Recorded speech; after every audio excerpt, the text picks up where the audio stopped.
Assalamualaikum warahmatullahi wabarakatuh. Salam sejahtera bagi kita semua. Halo semua mahasiswa dan mahasiswi Universitas Bina Sarana Informatika. Saya Arif Rahman pada kesempatan kali ini akan menyampaikan materi pertemuan 11, yaitu tentang pajak penghasilan pasal 21, pasal 24 dan pasal 26. Pada pertemuan 11 kali ini kita akan membahas tentang pajak penghasilan pasal 21, pasal 24 dan pasal 26. Di mana kita akan bahas satu persatu. Yang pertama adalah pasal 21. Di situ adalah merupakan pasal yang dibebankan atas penghasilan berupa gaji, upah, lembur, transport dan sebagainya ya. Dasar perundangannya di situ Undang-Undang Nomor 36 Tahun 2008 tentang pajak penghasilan dan juga Peraturan Direktur Jenderal Pajak. Kemudian di situ ada pemotong PPh 21 meliputi pemberi kerja, dana pensiun, orang pribadi serta penyelenggara kegiatan. Kemudian ada subjek dan objek, di situ akan dibagi yaitu subjek dan non subjek serta objek dan objek yang kena pajak ya. Selanjutnya kita akan membahas tentang langkah perhitungan PPh pasal 21. Yang pertama, kita akan menghitung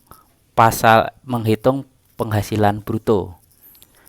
Setelah kita menghitung penghasilan bruto yang meliputi gaji pokok, tunjangan penghasilan tidak rutin, bonus, THR, upah lembur, kita akan melanjutkan dengan menghitung penghasilan neto per tahunnya, di mana ini rumusnya adalah penghasilan bruto dikurangi dengan pengurang penghasilan bruto.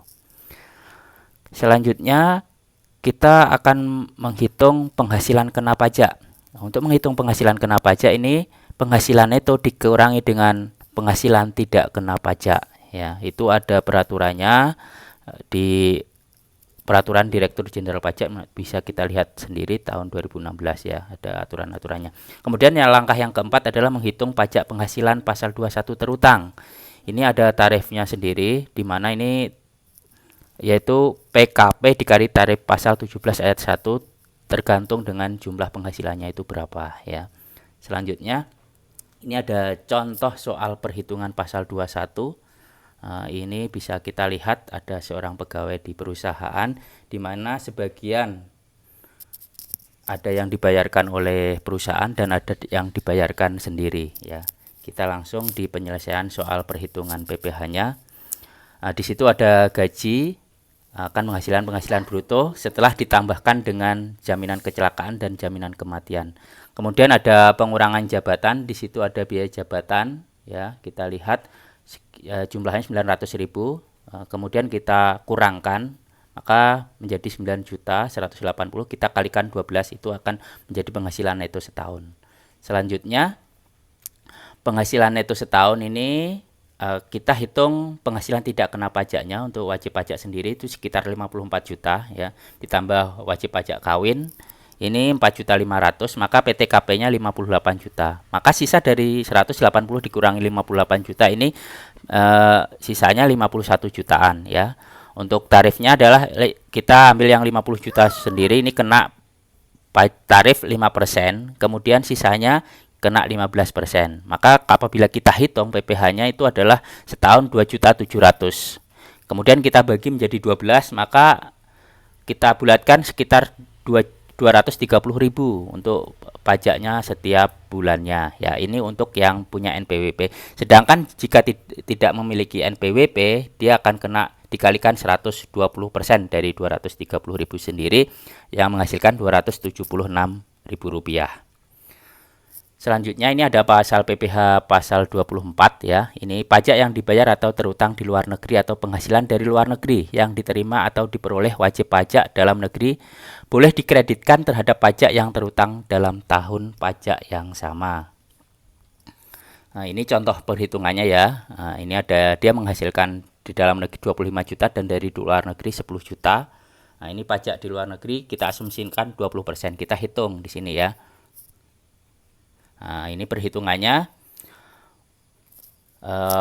penghasilan netonya itu sekitar 35 juta. Kemudian kita menghitung PPh terutang itu dikalikan 25% dikalikan 35 juta sekitar 8.750. Kemudian penghitungan PPh maksimum.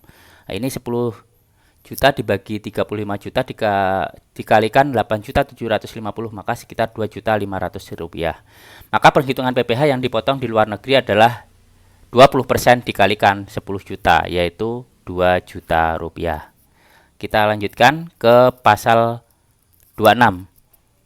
Nah, ini pasal PPh pasal 26 ini adalah pajak penghasilan yang dikenakan atas penghasilan yang diterima wajib pajak luar negeri dari Indonesia selain bentuk usaha tetap di Indonesia. Ini dasar hukumnya adalah Undang-Undang Nomor 36 Tahun 2008 ya, itu.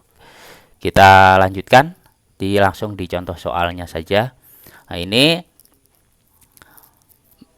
pegawai asing ya dari negara yang tidak memiliki tax treaty dengan Indonesia. Mr. Smith ini sudah beristri dan mempunyai seorang anak, bekerja di Indonesia kurang lebih setengah tahun ya. Ini penghasilannya 2.300 US dollar, kurs kementerian ini 14.370. Maka perhitungan PPh 26 terutang atas penghasilan ini dapat dihitung penghasilan bruto gaji sebulan itu 2.300 US dollar dikalikan kursnya yang ditetapkan oleh Kementerian Keuangan 14.370 rupiah sama dengan 33.051.000. PPh pasal 26 terutang itu sama dengan 20% dikalikan total gaji bruto sekitar 6.610.200 rupiah. Untuk perhitungan PPh pasal 26 status perkawinan dan PTKP tidak diperhitungkan atau diabaikan. Demikian pertemuan 11 kita. Terima kasih. Semoga bermanfaat.